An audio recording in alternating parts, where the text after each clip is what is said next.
When then Vice President Goodluck Ebele Jonathan assumed the position of Commander-in-Chief in May 2010, the nation was reeling from months of uncertainty and political tension. The next year, Jonathan decided to seek the mandate of the people on his own terms. After elections that were acknowledged locally and internationally to be the freest and fairest in recent history, he won a landslide victory endorsed by Nigerians from all walks of life and from all parts of the country. His election signified more than his personal victory. It was a victory for democracy.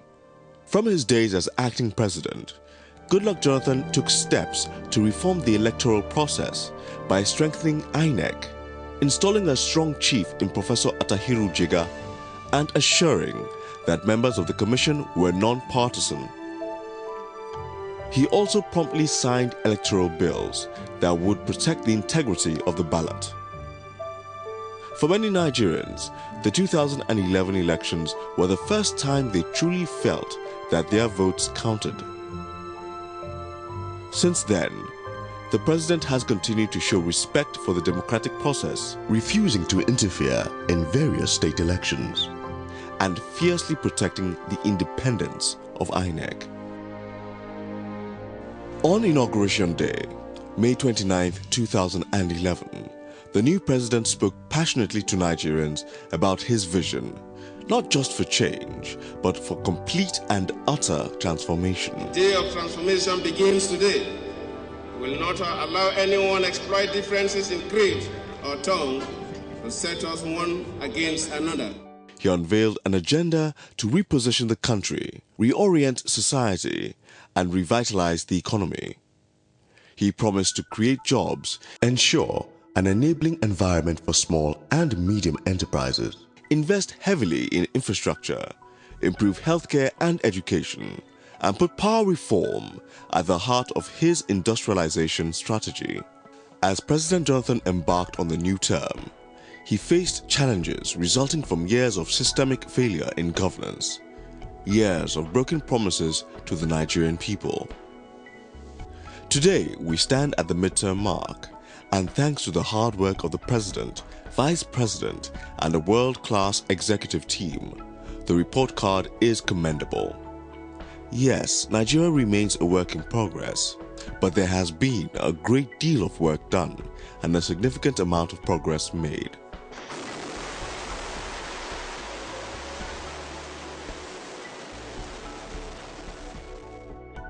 Nigeria's economy is expanding at more than 7%, one of the fastest growth rates in the world. This is fueled largely by the booming industrial sector, which grew 8.2% in 2012. The government has reduced the fiscal deficit to 1.81% of GDP, cut domestic borrowing to 744 billion naira in 2012, and inflation dropped to about 8.5% this year from 22% in 2011. As international agencies have upgraded Nigeria's credit rating, Nigeria's sovereign bonds have been included in international bond indices, and Nigeria is now the preferred destination for investment in Africa, accounting for over 20% of all inflow. At his inauguration, the new president pledged to work for an efficient and affordable public transport system. Today, the previously comatose rail system has been revived. New electric locomotives and tank wagons have been bought, and Nigerians now have a fast, safe, and affordable alternative to road travel. The historic Lagos-Kano line is carrying passengers and haulage for the first time in 15 years. And work is ongoing for the Port Harcourt to Maiduguri, Lagos to Calabar, Ajaokuta to Warri, and Kaduna to Abuja lines. Rehabilitation work has begun on many federal roads, and several critical roads are either fixed or in the process. With rapid pace, the Ministry of Works is also progressing on 81 other projects, including the construction of a PPP-funded second Niger Bridge. Thanks to the reform in the maritime sector, terminal concessions now attract impressive private investment.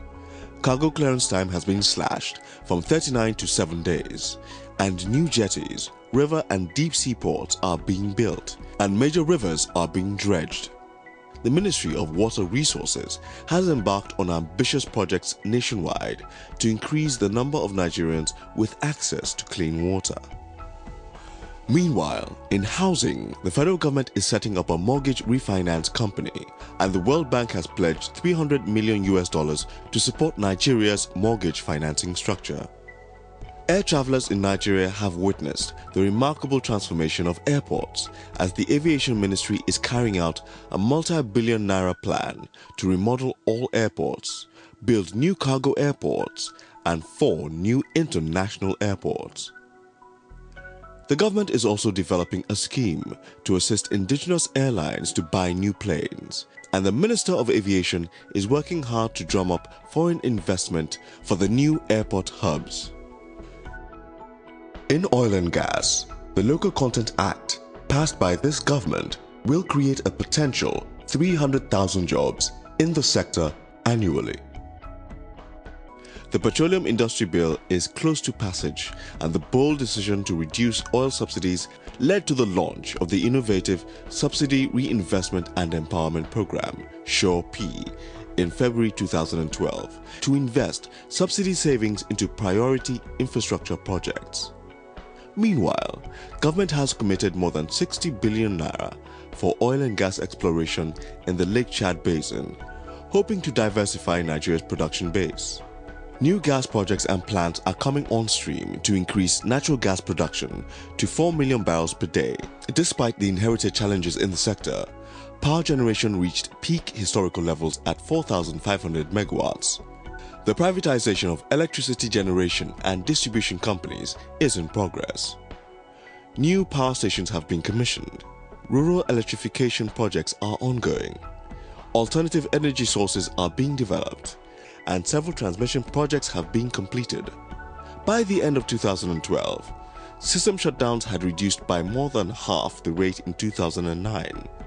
Furthermore, the establishment of the Nigerian Bulk Electricity Trading Company, NBET, the new electricity tariff and tax incentive shave, attracted foreign investment, including an MOU with General Electric for $10 billion power plants and $200 million agreements with 2 French companies for transmission projects. By applying a value chain approach to boosting the commercial potential of export crops, the Ministry of Agriculture, headed by Dr. Akinwumi Adesina, is literally transforming the sector, adding more than 8 million metric tons to the domestic food supply by the end of 2012. The reformed fertilizer sector is attracting huge investment, such as a massive US-backed fertilizer plant in Delta State that will create more than 4,000 jobs. The successful commercialization of cassava has led to the use of cassava flour by large corporate bakeries, the revival of the moribund cassava processing farms and flour mills. Meanwhile, Nigeria has secured contracts worth $136 million to supply dried cassava chips to China. China Exim Bank has also agreed to finance 18 cassava processing plants, which will make Nigeria the largest processor of cassava flour in the world, creating new markets and thousands of jobs. Meanwhile, Nigeria is moving from being the world's largest importer of rice to being able to produce enough rice for both local consumption and export. Large rice farms and dozens of mills have sprung up, and US company Dominion Farms is investing $40 million in a rice farm in Taraba State that will save Nigeria $342 million a year in importation costs. Job creation is a key tenet of the transformation, and all major government contracts are indexed on the number of jobs they create. 500,000 jobs for youths will be targeted annually through the National Industrial Skills Development Program, and SURE-P projects will lead to the hiring of 10,000 youths per state. Furthermore, over 700 companies and 80,000 graduates have registered for the Graduate Internship Scheme. The administration's industrialization drive is bearing fruit, and the Manufacturers Association of Nigeria, MAN, recently confirmed that thanks to the government's initiatives such as sanitization of the ports, promotion of made in Nigeria products, and the backward integration policy, 240 new factories opened last year with a projected turnover of 140 billion naira. The government is boosting the pivotal micro, small and medium enterprises sector by backing legislation to strengthen microfinance banks, introducing partial credit guarantee schemes, and bolstering its development finance institutions. Furthermore, the Ministry of Finance's innovative UWIN program is supporting new businesses that are projected to generate over 100,000 jobs over 3 years. The administration is also supporting the potential for job creation and economic growth in the culture, tourism, and creative industries by raising Nigeria's tourism profile on the global stage and launching the $200 million Entertainment Loan Fund and the 3 billion naira grant program for Nollywood. This is an administration that protects rights, supports civil liberties, and respects the opinions of its citizens, including the press. The president has also shown real commitment to gender equality, appointing a cabinet of 35% women, placing many at the helm of key portfolios. In terms of foreign policy, Nigeria continues her big brother role on the African continent, but there is now greater emphasis on economic diplomacy to support domestic growth at home. As a former university lecturer, education is dear to the president's heart. His administration has vigorously promoted primary school enrollment, undertaking unprecedented levels of school construction and renovation, reviewed curricula, set new standards for undergraduate and postgraduate levels, and invested billions in teachers' training. This government has also granted hundreds of licenses for technical and vocational colleges and established 9 new federal universities, so there is now one in every state, giving millions more access to affordable higher education. Marginalized groups have received specialized attention, and in 2011, President Jonathan opened the first Almajiri model boarding schools. In the health sector, some key achievements include the distribution of ambulances and blood banks, guinea worm eradication, the establishment of the Nigeria Center for Disease Control (NCDC), the innovative deployment of ICT in the fight against fake and counterfeit drugs, and the rehabilitation and equipping of several teaching hospitals. The creation of the Ministry of Communication Technology was an innovation of the Jonathan presidency, and some of the key achievements thus far include the launch of the e-government cloud and single window portal, the establishment of 240 IT centers across the country, and the deployment of PCs and internet access to several hundred educational institutions. Sports development is a powerful vehicle for youth empowerment and national cohesiveness. The phenomenal victory of the Super Eagles at the 2013 African Cup of Nations was like a symbol of the ongoing transformation in the country. Other sporting highlights include Nigeria's high ranking on the medals table at the London 2012 Paralympic Games, the 2011 All-Africa Games, and the 2012 Commonwealth Games. The government is working hard to identify and eliminate corruption across different sectors, from the flushing out of ghost workers from the civil service saving 100 billion naira in government spending, to the transformative work of the Nigerian Extractive Industries Transparency Initiative (NEITI) to ensure the accountability of the oil and gas sector through its comprehensive industry audit. Security remains a challenge, but government is tackling the issue head-on, declaring a state of emergency recently in 3 states, establishing anti-terrorism units across the country, and providing the military and the police with state-of-the-art equipment, operational infrastructure, and training. Kidnapping in the southeast has been reduced and peace has been sustained in the Niger Delta, which led to a massive increase in oil production from 700,000 to 2,500,000 barrels per day by December 2012.